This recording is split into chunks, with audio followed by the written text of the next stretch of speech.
الكريم اما بعد خطوتی فی ذکر نبی الحبیب صلی اللہ علیہ وسلم 27ویں فصل پیغمبر اسلام کی وفات شریف کے بیان میں اور آپ کے اوپر نعمت اور رحمت الہیہ کے تام اور کامل ہونے میں ہر چند کے واقعہ طبعاً فطرتاً ایسا جاں فرسا اور ہوش ربا ہے کہ اس کی نظیر دوسرا واقعہ ہوا اور نہ ہو،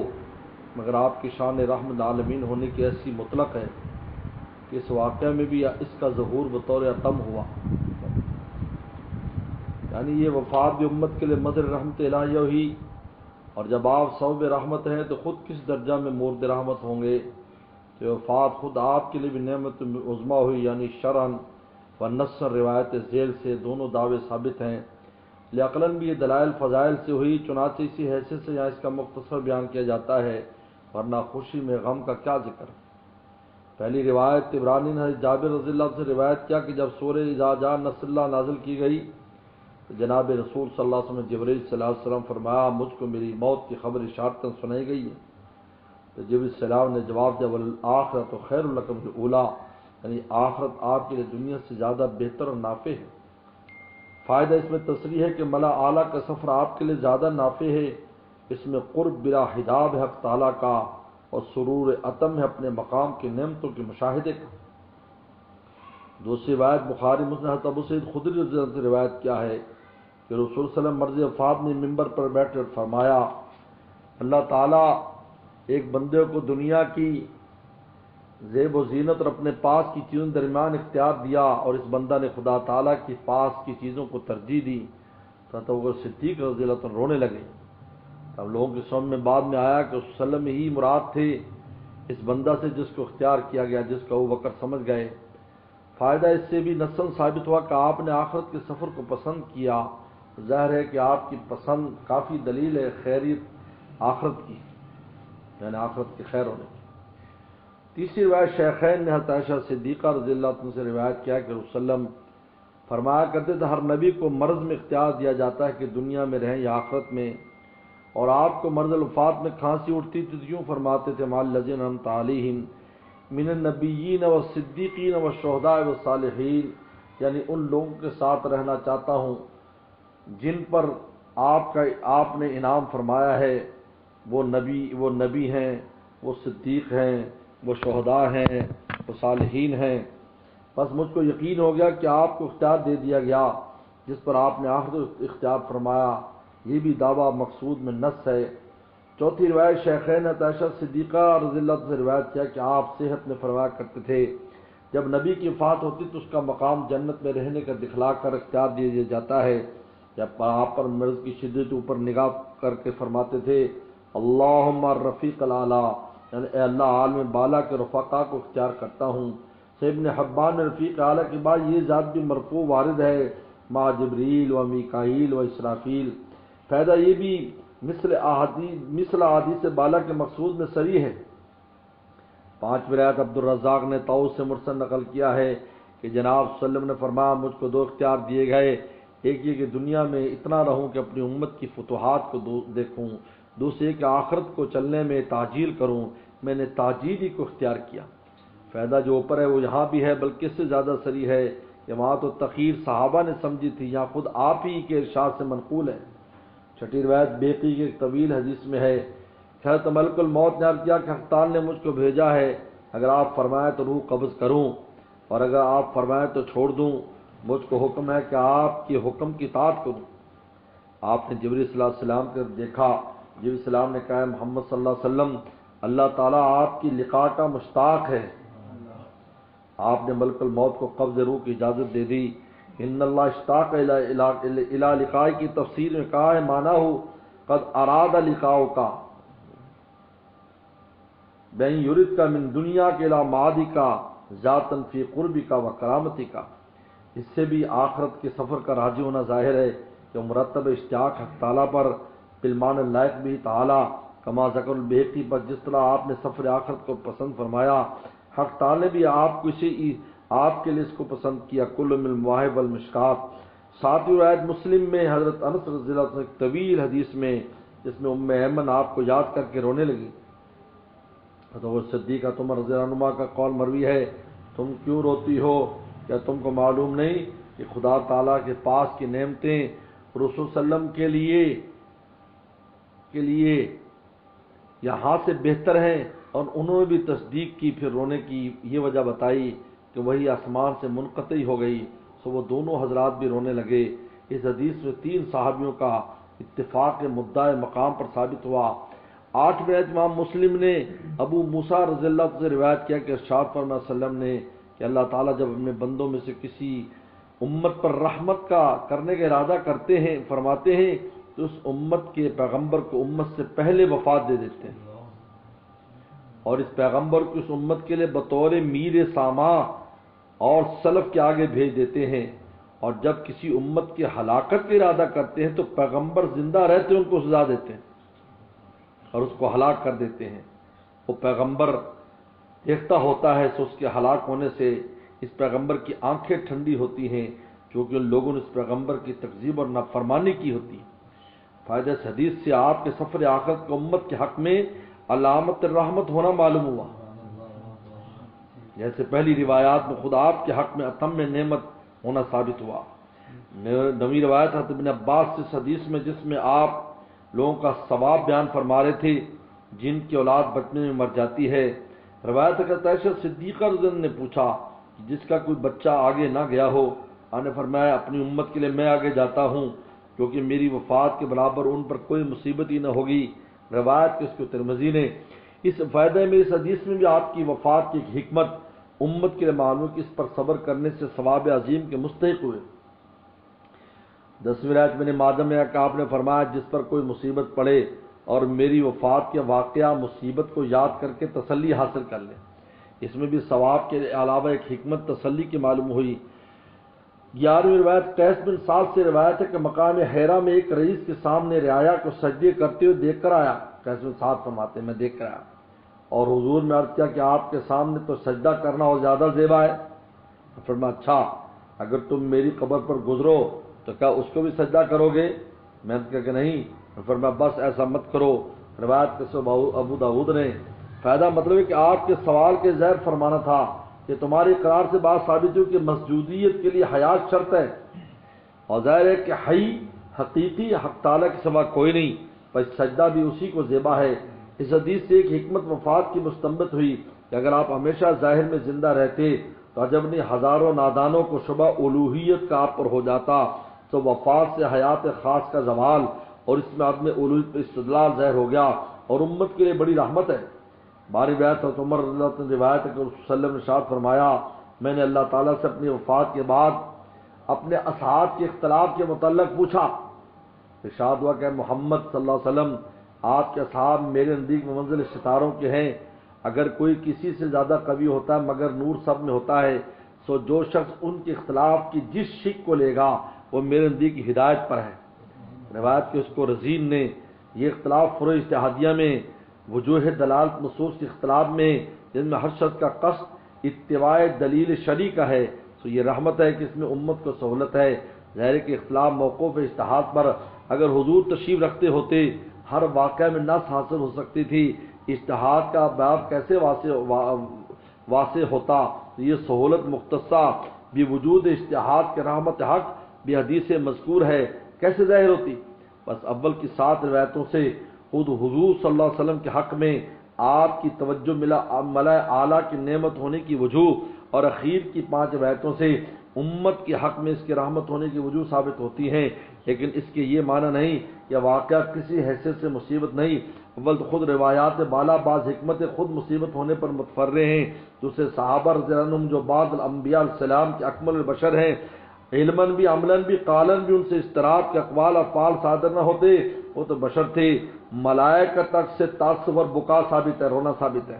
ناجہ بیقی کی روایت میں ہے کہ آپ کے اخیر وقت میں جبریل السلام نے کہا ھذا آخر موتی من الارض، یعنی یہ میرا آخری آنا ہے زمین پر، یعنی وہی لے کر ان کے سیاق سے تعصب ظاہر ہے۔ ابو نعیم نے حضرت علی کرم اللہ سے روایت کیا کہ جب روح قبض ہوئی تو ملک الموت روتے ہوئے آسمان کو چڑھے، میں نے آسمان سے آواز سنی واہ محمدا، اس سے بقاء اسرائیل کی ثابت ہوئی۔ ابن ابی دنیا نے انس سے آپ کی وفات کے بعد حضرت خضر السلام کا تعزیت کے لیے اصحاب کے پاس آنا اور ان کا رونا روایت کیا ہے؟ اگر خضر السلام پیغمبر ہوں اور اہل حق کے نزدیک پیغمبر ملائکہ سے افضل ہوتے ہیں، ان کا رونا ملائکہ کے رونے سے بھی زیادہ عجیب ہے اور دلیل ہے کہ اس کی مصیبت ہونے کی۔ تیسری روایت میں مصیبت ہونے کی وجوہ کی تصریح بھی ہے، چنانچہ مرفوع حدیث میں مسلم نے ابو موسیٰ اشعری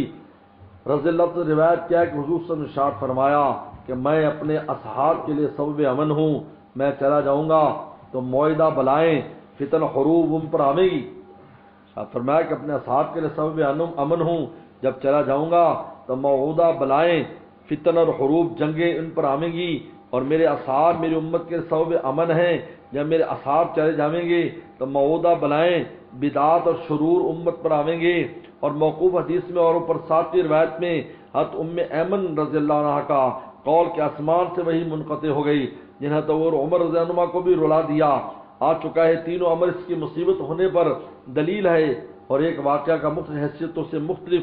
وصف سے موصوف ہونا کوئی امر غریب نہیں ہے۔ اس تحقیق کے بعد مختصر واقعہ بیان کیا جاتا ہے۔ آپ کا ابتدائی مرد حضرت میمونہ کے گھر ہوا،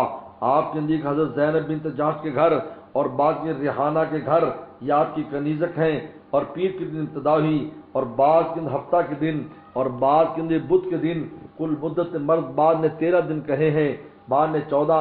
بعض نے 12، بعض نے 10۔ میرے اختلاف میں تطبیق یہ ہے کہ مرض کی بل کی ابتدا کو بعض لوگ خفیف سمجھ کر شمار نہیں کرتے، بعض لوگ شمار کرتے ہیں۔ اب سب اقوال جمع ہو جائیں گے، اور مرض درد سر سے شروع ہوا، اس میں بخار بڑھ گیا۔ آپ کو جو خیبر میں یہودی نے گوشت میں زہر دیا تھا، آپ نے تھوڑا سا تناول فرمانے کے بعد جب انکشاف ہوا چھوڑ دیا تھا، آپ نے اس مرض میں بھی فرمایا اس زہر کا اثر ہمیشہ ہوتا رہا، مگر اب اس نے اپنا پورا کام کر دیا ہے۔ ایسا مانا کر حضور کو زہر سے شہادت ہوئی۔ چنانچہ ابن مسعود رہنما اور بھی بہت بعض سب اس کے قائل تھے، اور بعض ضعیف روایات میں آپ کے مرض ذات الجنب کا آیا ہے، بعض روایت میں خود آپ کے شاذ سے اس کی نفی آتی ہے۔ بعض علماء نے وجہ جمع بھی کہا ہے کہ ذات الجنب کے اطلاق 2 مرضوں پر آتا ہے،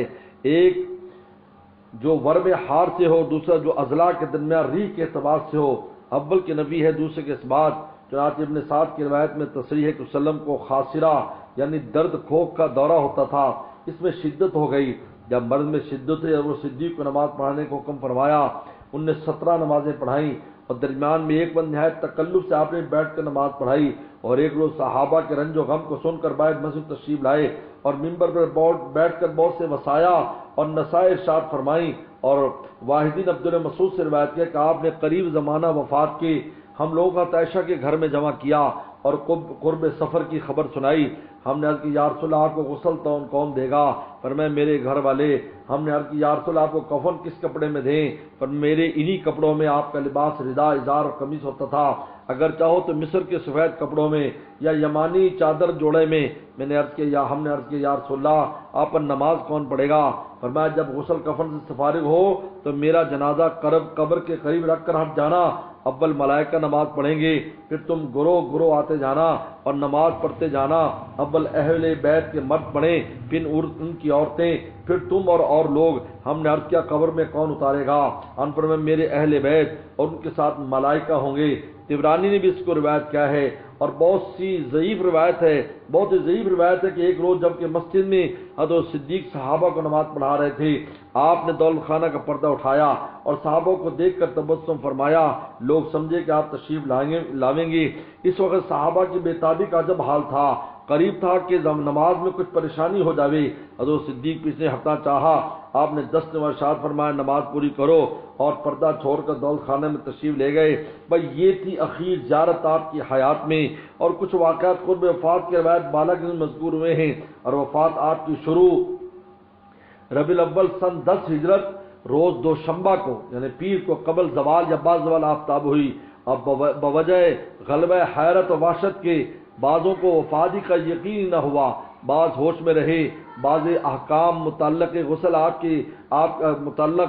غسل کفن سلاد دفن کے خفی رہے، کیونکہ اور اموات پر تو آپ کو قیاس اس لیے نہیں کیا کہ احتمال غالب خصوصیت کا تھا، چنانچہ کچھ خصوصیتیں واقع میں بھی ہوئی، اور نص اس لیے مشہور نہ تھی کہ صحابہ نے عام سوالات کی طرح اس کو تحقیق نہ کیا، اور دل بھی کیسے گوارا کرتا، اس کا نام بھی زبان پر لاویں۔ گو مستقل مزاج مخصوصین مقربین صحابہ نے ان احکام کا علم بھی حاصل کر رکھا تھا، بعض کے متعلق عین وقت پر الہام ہوا، چنانچہ آگے آتا ہے مگر تاہم عام طور پر ان معلومات کا ذخیرہ مجمع کے پاس نہ تھا۔ پھر اسلام کے آئندہ حفاظت کے انتظام کی جدا فکر تھی، اور واقع میں یہ فکر سب سے مہم تھی، اور وہ موقوف تھا کسی ایک شخص کو حاکم بنا کر اس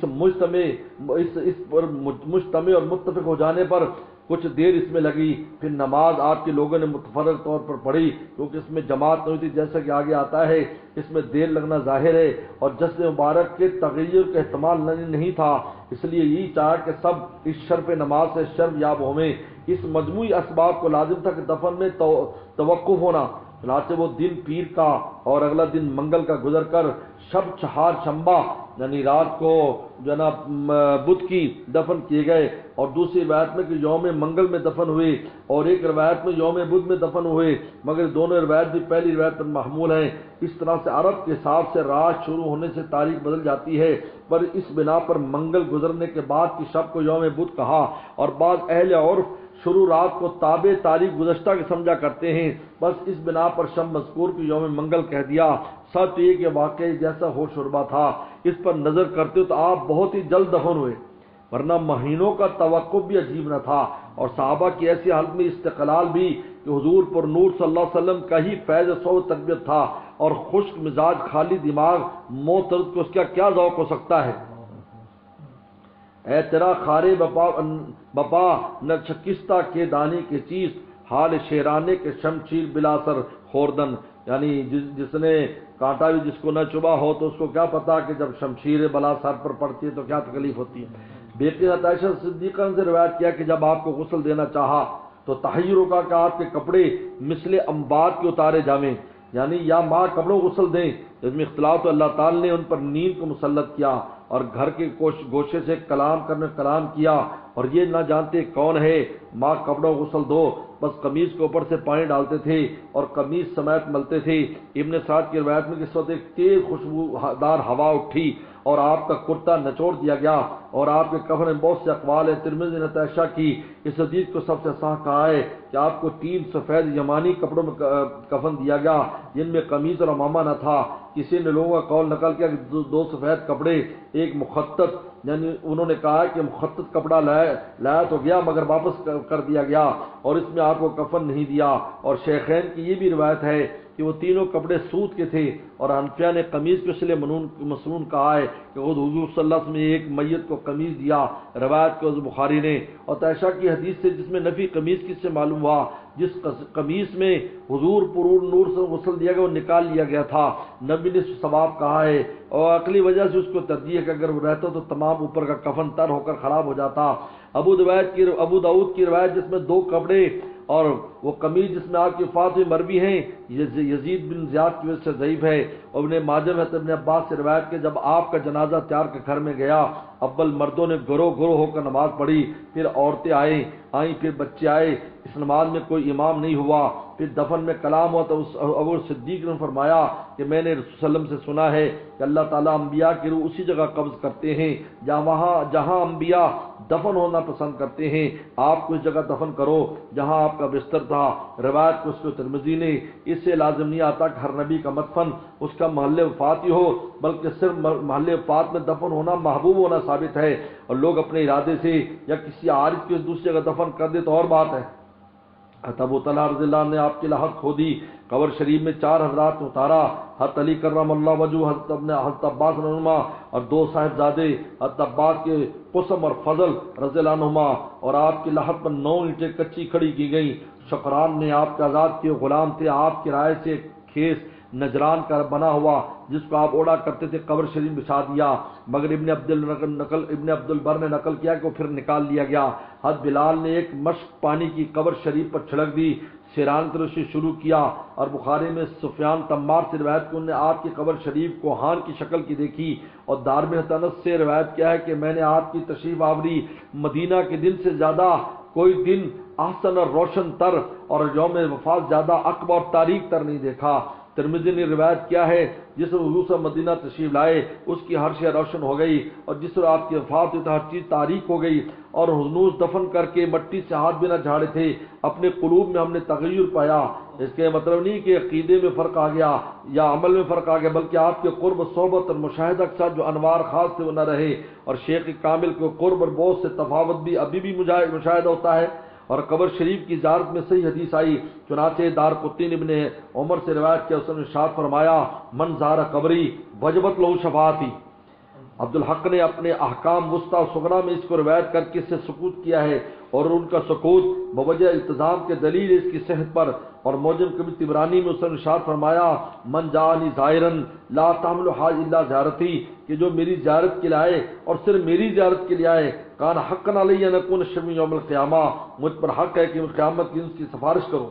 اس کی ابن سکن نے صحیح کہا ہے، اور متکلم کی حدیث اس باب میں کثیر ہیں، اور تعدد ترک تقوی باحادیث صحیحہ، تعدد ترک و تقوی باحادیث صحیحہ مذکورہ صحابین کے ذوق کو جابر ہو سکتا ہے۔ یہ تو فتویٰ استدلال تھا، اور ذوق اس فتح کو یہ کہہ کر کبھی کرتا ہے علی بریب العامریت وقفۃ لیملی علی شوق و دم و کاتب، لیلا عامر یہ کہ منزل پر کچھ توقع کرنا مجھ پر لازم ہے تاکہ شوق مجھ کو مضمون لکھوائے اور آنسو رکنے والے ہوں۔ ومن مذہبی حب الدیار لأہلہا وللناس فیما یعشقون مذاہب، میرا مذہب ہے کہ گھروں سے محبت کرنا گھر والوں کی وجہ سے ہوتا ہے، اور لوگوں کو اپنے محبوب چیزوں کے باب میں مختلف مذاہب ہیں۔ اور ایک حدیث میں جو وارد ہے لا تشروا الا الى ثلاث مساجد، کہ سفر نہ کرو مگر 3 مسجدوں کی طرف، وہ سفر قبر شریف کے نہیں پر دال نہیں کرتا، تو یہاں استثناء مفرغ ہونے سے مستثنیٰ منہ مقدر ہے، اب وجہ متصل ہونے استثناء کے، کیونکہ اصل میں متصل ہے وہ مستثنیٰ کے جنس سے ہوگا، جس قدر اقرب فی التجانس ہوگا وہ حق للتعیین ہوگا، اور جن سے قریب مساجد ثلاثہ کی ظاہر ہے کہ مفہوم مسجد ہے، بس تقدیر اس طرح ہوگی لا تشد الرحال مسجد الا الى مساجد، کہ کسی مسجد کی طرف نہ جاؤ نماز کے لیے مگر 3 مسجدوں کے لیے جاؤ سفر کر کے۔ اس صورت میں مطلقاً مشاہد اور مقابر مطلقاً مشاہد اور مقابر سفر کرنا حدیث مذکور میں مسکوت ان ہوگا اور نہیں پر دلالت نہ ہوگا، تائید اس کی ایک حدیث شریف سے ہوتی ہے جس کو مولانا مفتی صدر الدین خان دہلوی مرحوم مقبول اپنے رسالہ منتهى المقال میں نقل کیا ہے کہ مسند احمد میں ان نبی سید خضر رضی اللہ تعالی عنہ قال وسلم لا ينبغي المطيع ان يشد رحاله الى مسجد، کہ نہیں چاہیے کوئی سواری لے کر کسی مسجد میں جائے للصلاۃ ينبغي فی نماز پڑھنے کے لیے، یعنی دور مسجد میں نماز کے لیے جاتا ہے کہ وہاں جیسے زیادہ فضیلت ہوگی، ایسا نہیں ہے، تو 3 مسجدوں طرف جائے۔ غیر المسجد حرام والمسجد اقصی مسجد ہذا، مسجد حرام مسجد اقصی مسجد نبی، معنی اس کے یہ ہے کہ دوسری مساجد کی طرف جن میں کہ تضاعف ثواب کا وعدہ نہیں، زیادہ ثواب کا، اس نیت سے سفر کرنا کہ وہ وہاں نماز پڑھنے زیادہ ثواب ہوگا۔ تقبل شارع ہے، یعنی شارع السلام پر جو نہیں یہ ذاتی یہ بات اس لیے منو ہے، لیکن مقابر خاصہ میں برکات خاصہ ثابت ہیں، پھر زور القبور میں بھی اطلاق اذن ہے، البتہ شرط ضرور ہے کہ اور مفاصل لازمنہ میں خوب سمجھ لو۔ من مواہب الصفیہ الا یا رسول اللہ کنت رجانا وکنت بنا برم لم تک جافیا، اے اللہ کے وسلم آپ ہماری امیدگار تھے، آپ ہم پر شفیق تھے، سخت نہ تھے، کنت رحیما ہادیا و معلما لبیک علیک الیوم من کان باقیا، آپ رحیم ہادی اور تعلیم فرمانے والے تھے، جس کو رونا ہو آج آپ پر روئے۔ فدن لی رسول اللہ امی و خالتی و امی و خالی ثم نفسی و مالیہ، سلم آپ پر فدا ہو میری ماں، خالہ، چچا، ماموں، میری جان اور مال۔ فلو ان رب الناس ابقى نبیا سیدنا ولکن امرہ کان ماضیا، تو اگر پروردگار عالم ہمارے نبی کو باقی رکھتا تو ہم سعادت اندوز ہوتے، لیکن اس کا حکم نافذ ہونے والا ہے۔ علیک من اللہ السلام تحیۃ وادخلت جنات من عدن راضیہ، آپ پر اللہ تعالی کی طرف سے تحیت ہو، آپ جنات عدن میں راضی ہو کر داخل ہو جاویں۔ واخدہ الحمدللہ۔ اللهم لك الحمد كما انت صلى على محمد كما تفضل بنا كما انت انك انت التقوى والمغفرة. اللهم اني اسالك باسمائك يا مؤمن يا مهيمن يا قريب وخلصنا من الوباء والطاعون. يا الله الامان يا الله الامان يا الله الامان یا ذا النعمت السابقۃ یا ذا الکرامۃ الظاہرۃ یا ذا الحجۃ البالغۃ خلصنا من الوباء والطاعون یا اللہ المان یا اللہ المان یا اللہ المان یا قائم لا یزول یا عالم لا ینسى یا باقی لا یفنا خلصنا من الطاعون والوباء یا اللہ المان یا اللہ المان یا اللہ المان یا حی لا يموت یا صمد لا یتم یا غنی لا یفتقر خلصنا من الطاعون والوباء یا اللہ المان یا اللہ المان یا اللہ المان یا رحیم یا قدیم یا من کل قدیم یا عظیم یا کریم من کل کریم خلصنا من الطاعون والوباء یا اللہ المان یا اللہ المان یا اللہ المان یا من فی السلطان عظیم یا من فی ملکی قدیم یا من فی علمی محیط یا من فی من هو عز لطیف یا من هو لطف شریف یا من هو فی ملکی غنی خلصنا من الطاعون والوباء یا اللہ المان یا اللہ المان یا اللہ المان یا من الی یهرب العاصون یا من علی یتوکل المتوکلون یا من الی یرغب الراغبون یا من یلتجی الملتجون یا من الی یفضل المذنبون خلصنا من الطاعون والوباء یا اللہ المان یا اللہ المان یا اللہ المان اللهم انی اسأل ببقائک یا عالم یا قائم یا غفور یا بدیع البقاء یا واسع اللطف یا حافظ یا حفیظ یا مغیث یا صمد یا خالق یا نور قبل نور یا نور کل نور یا اللہ خلصنا من الطاعون والوباء یا اللہ المان یا اللہ المان یا اللہ المان یا من فی قولی فصل یا من فی ملکی قدیم یا من فی حلمی لطیف یا من فی عطائی شریف یا من فی امری حکیم یا من فی عذابی عدل خلصنا من الطاعون والوباء یا اللہ المان یا اللہ المان یا اللہ المان اللهم انی اسأل باسمائک الحسنى یا الاولین یا اخلاقین یا ارحم الراحمین خلصنا من الطاعون والوباء یا اللہ المان یا اللہ المان یا اللہ المان اسألک ان تجیرنا من عذابک واغفر لنا ولآبائنا وامہاتنا ولازواجنا وذریاتنا ولجميع المسلمین والمسلمات والمؤمنین والمؤمنین والمؤمنات الاحیاء منهم والاموات نجنا من جميع القربات واعصمنا من جميع الآفات وخلصنا من بلیات وادفع عنا الوباء والطاعون نعوذ بك من الهم وهجوم البلاء وموت الفجاع ونعوذ بك من درك الشقاء وسوء القضاء ونعوذ بك من جميع القضاياك وولاياك یا حی یا قیوم یا رحیل یا رحیل یا یرغیل یا تمشیشا برحمتک یا ارحم الراحمین صلی اللہ علی سیدنا محمد وعلی آلہ وصحبہ وسلم تسلیما کثیرا کثیرا.